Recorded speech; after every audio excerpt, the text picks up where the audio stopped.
Since you came in, I knew back then you were that special one. Low flat. You were that special one. You are my love, so deep in love. See, I'm not messing up.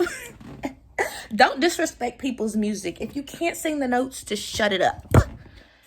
Shut it up. Shut it up. Shut it up. What's up? Be quiet. Let me pop out. See, this is the barrier. This is the barrier that I'm running into. The lighting is not to my liking. Because this is what I want to give y'all. This is what I want to give. And this, not quite Buki. Not quite. Oh, God says stop talking about yourself like that. That's that self-deprecation. We need to stop that. We're working on that. He said stop talking about, don't talk like that. Okay, I got you. So let me situate this, because once I get this situated, I'm not gonna keep touching it. It is what it is, and deal with it. So I think this is good. Okay, so I'm having an issue, and I forgot to meditate before this video. I was supposed to do my meditate. I'm not gonna let any egotistical things come out of my mouth. But you know what? If I procrastinate and say, oh, I need to do this before I film. Oh, I need to do this before I film. I'm not gonna film. I don't want to say I'm having a problem, because it's not that it's a problem. It's realizations. And the realizations that I have been coming to over the past, October? October almost got me. And it was a really rough month for me, because as a loving, caring individual who wants to see everybody in life do well, I was faced with not one, not two, not three, not four, not five, multiple situations where I realized you really think everybody thinks how you think. And it was like a smack in the face of, Bookie, that's not true. You have been living in a very naive reality, which I am thankful that things unfolded in the way they did, because it was all divine timing. Because if I would have been in this situation, so all of this happened October 2023. If I would have experienced all that I experienced in October 2023, and I put it in October 2021, I would have been asking my therapist for a sleepover. No, 1 hour session is not gonna do. 2 1-hour sessions back to back is not gonna do. I need to sleep at your house, and we need to discuss this, and I need to have a sleepover, because 1 to 2 hours is not gonna work. And so I am struggling with, on one hand, being very proud of myself for handling these obstacles and occurrences in the way that I am. And on the other hand, I am grieving humanity, literally. I am just flabbergasted at the way that wolves in sheep's clothing will behave in front of your face in comparison to behind closed doors. And what I also realized, and I'm grateful for, and I'm practicing gratitude for God revealing people that don't have the best intentions to me early, is that in the past, I have done a great job at first guessing myself, second guessing myself, third guessing myself, and then I try to play myself like I'm dumb. And that's the worst thing, is that people are already going to try to play you like you're dumb. But then I'm my biggest op, playing myself like on see, I'm trying to get the words out quick. They will try to play you like you're dumb. Then you will turn around and self-sabotage and then play yourself like you're dumb on top of the other people that are already trying to play you like you're dumb. So on top of my ops, I'm my biggest op, because we have intuition for a reason. Intuition is supposed to help you to stay on this earth, according to scientists. According to scientists, your intuition is supposed to save you from harm. So when you feel something about somebody's character, or about just not feeling you feel like something's off about a certain situation, and the reason why you second guess yourself is because you don't have any tangible evidence, that's where I be messing myself up. I be feeling some type of way. I be sensing some energies. And then I turn into my biggest op and I say, Christian, what are you talking about? No, that's not. No. Don't even think that could be possible. And then I get mad at myself on the back end because you knew.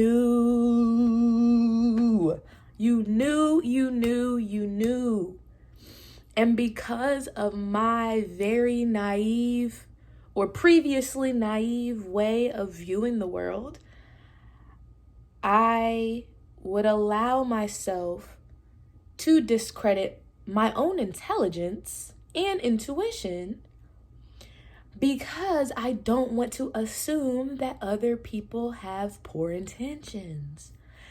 And so all of these realizations are kind of thrusting me into the new concept of being disliked for no reason. And it's hard for me because I mask all of my I don't even know what to call it, because I don't ever want to sit here and shame myself for my mental obstacles, because based on my research, I have a cluster F word of diagnoses according to the psychiatry field. So I have evaluated myself and I just look at the criteria. The criteria for me would be anxiety, PTSD, depression, and a little bit of OCD. But I don't really think the OCD criteria I fit, because I think that is just me being particular.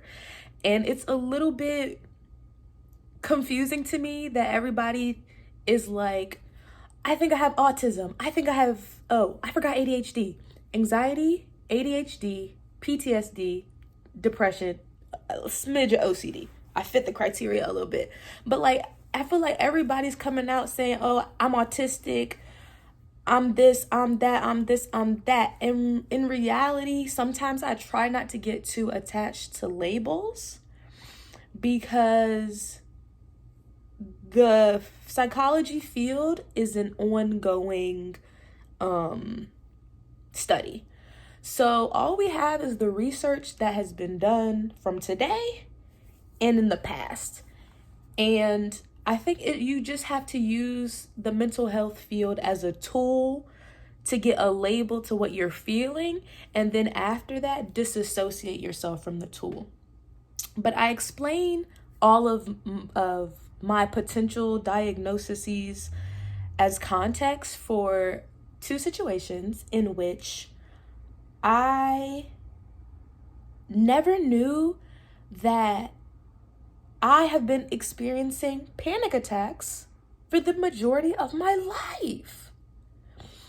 And after taking a lot of classes about somatic awareness while pursuing my bachelor's degree, I started really doing an analysis of what I feel when I'm having a panic attack. And a panic attack to me feels like my heart starts beating uncontrollably. I feel like there is a blockage in my throat, which is preventing me from breathing at a normal rate, in addition to the blockage that you feel when you're about to start crying. My head starts pounding, and my vision gets blurry, and it looks like the room is shaking, amongst a couple other symptoms. And I have been in two situations where I felt a panic attack coming. And both of the times when it occurred, I was in an environment where it would be considered unprofessional to cry or demonstrate any sort of humanistic emotion. So I excused myself in both instances. And in both instances, I received comments that I feel were intended to invoke shame, guilt, and fear. And through my study of psychology, those are tactics of people who view the world in the opposite way that I do. Meaning, I want everybody to do well. If you're winning, I'm winning. We all are gonna win. Equality and equity. And it just feels very isolating to be in several environments where me simply being human and then having the self-awareness to say, I don't see this ending well. You do not owe anybody the convenience of you sticking around in a scenario that is going to be harmful to your mental health. Because at the end of the day, when this traumatizing event is over, it's not going to be over for me, but when it's settled, everybody else is going to walk away and go on with their day, and I'm going to be the one left here in shambles, not knowing how to deal with this situation. So don't even let it get to that point where you're hyperventilating and you're crying and you're everything that comes with a panic attack. You need to excuse yourself so that you can collect yourself, because you're in an environment where exhibiting basic human emotions is seen as childish and immature. So I removed myself, and I don't want to quote anybody because that gives more energy towards, oh, and then they said this to me, and then they said that to me. The thing that I'm grappling with is that I feel like I'm not being seen as human. And I'm doing such an excellent job at masking my psychology and my psychiatry. I'm doing a good job at managing my cluster that nobody knows that they're triggering me. And I literally want a standing ovation for the self-control that it takes for me to be in an environment that is triggering my childhood wounds. And I feel like that helpless little 4-year-old inside. And my PTSD is being triggered. And nobody knows what's going on with me. That's called self-control. That's called self-awareness. And I'm proud of myself that people don't know that they're really affecting me. But at the same time, it's just the lack of self-awareness in other people's view of me to not know that people do not just excuse themselves from environments if nothing is happening. And to be perceived as somebody that wants attention or is blowing things out of proportion is truly frustrating for me, because usually when I get to a point where I have to excuse myself from a situation, it's like built up, like small little things building up to a big moment. And I hold my tongue a lot.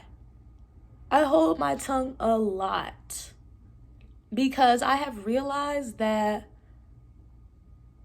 being observant is a skill that people don't like when they're not ready to be self-aware. Because I am overwhelmed by the amount of things that I see. And I am overwhelmed by the amount of things that I hear. And I unintentionally internalize everything. It's so unintentional, but it's the way God made me. And I guess overall, I am just grieving what I thought humanity was like. And I think it's very hard for me when people show this side in the beginning that is inauthentic. It's inauthentic ways of being. I'll just put it that way. Inauthentic ways of being, and they make it feel like it is a safe space, comfortable environment, supportive environment, and then it's just like, why did you do all that? Like, I would rather you just go ahead and do what you were gonna do that got me to the point of having a panic attack in the beginning, so I cannot live in this fantasy land for X amount of time. And now I'm having to deal with the aftermath of not only me being disoriented and dysregulated, but now grieving that I feel like I've been lied to the entire time that I've known of your existence. So I think that pretty much summarizes what I have to say. I don't want to say I wish I could be more detailed, because I realize that a lot of situations you don't, in regards to social media, because sometimes I do forget, like, the internet is forever. So when I post this, like, it's forever. But you guys don't need to know every single fact about every situation. I'm more so using this. I use my YouTube channel as I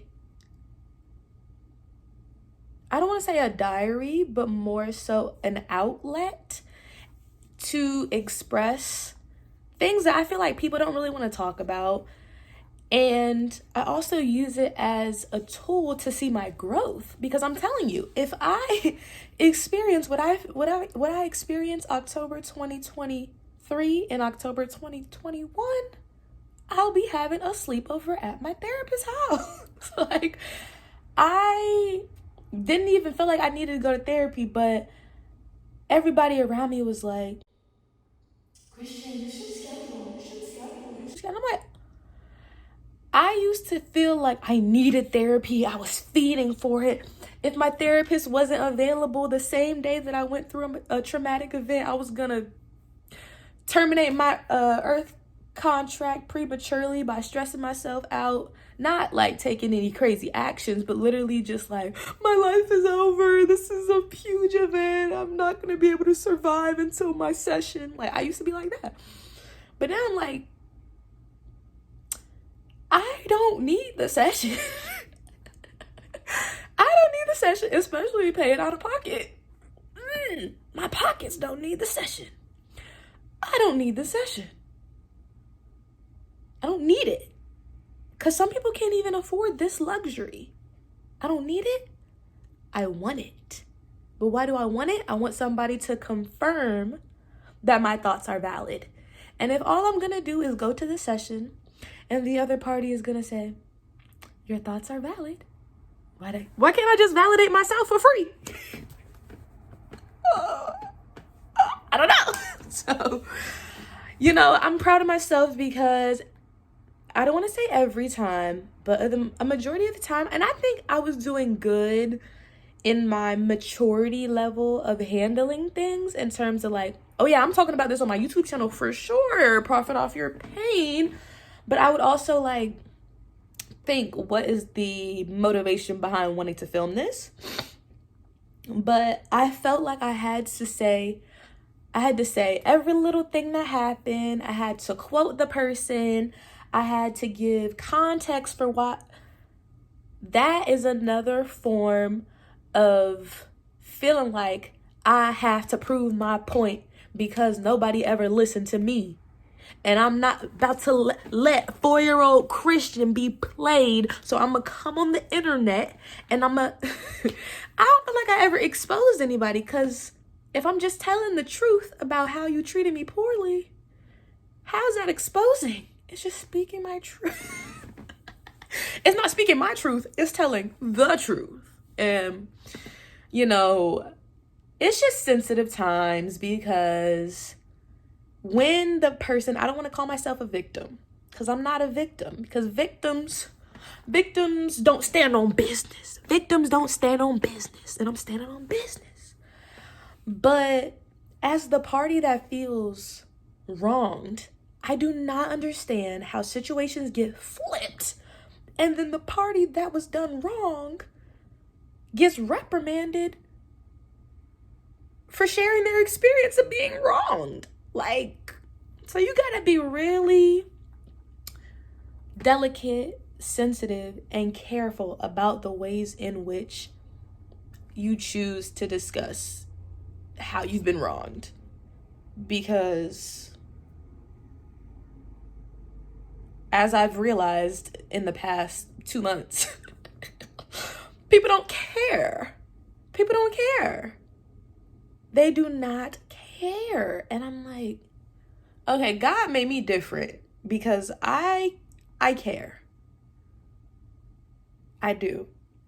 And the sad part is, I'm still looking at the people that wronged me like, ooh, I wonder what happened to you to make you treat people so poorly. I feel so bad for you. I pity you. I really do. I pity you. And I was gonna say something just now. Should I say that? Yes, they said it's okay to say that. It is the religious people. No, that's a generalization. Let me word it differently. There are several people that practice religions that are supposed to be based on loving people, and those people have hurt me the most. They will claim the religion so hard to the grave. They will claim that religion. And I do not see the fruit of that religion being implemented into how they treat me and to how they treat others. But they claim that religion to the grave, to the grave, to the grave, literally. And then that's a whole nother video. But I would just say that it's hurtful, because a lot of people want to, they be talking about Gen Z like we are just heathens, like we don't want to go to church, and we are doing new age, we're doing new age spirituality, and it's getting this and this getting that. Because I'm telling you, we are just seeing the generational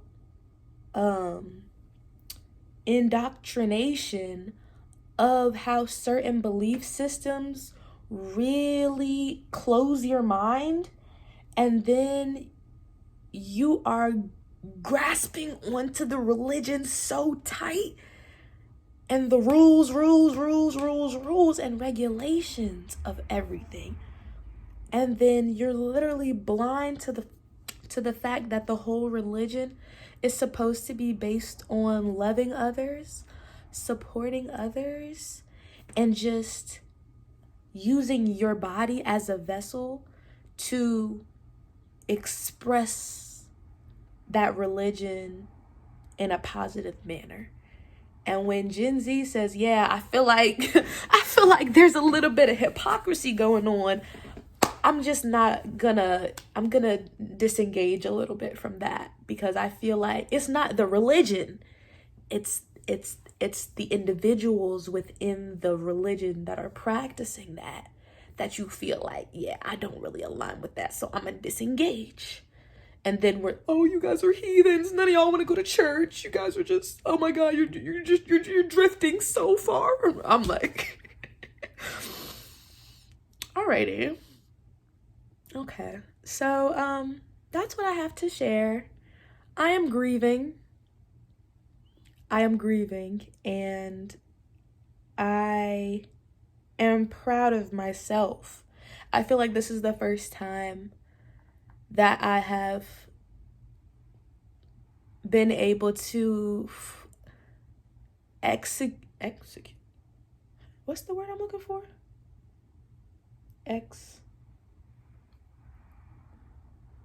Execute, right? I don't like that word right now because it reminds me of some bad stuff.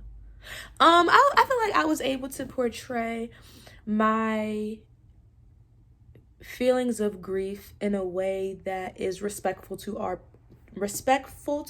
parties, while also advocating for myself. Because I realized that no matter how I word something, there's nothing I can do to change how you perceive it. So that is it. That is all.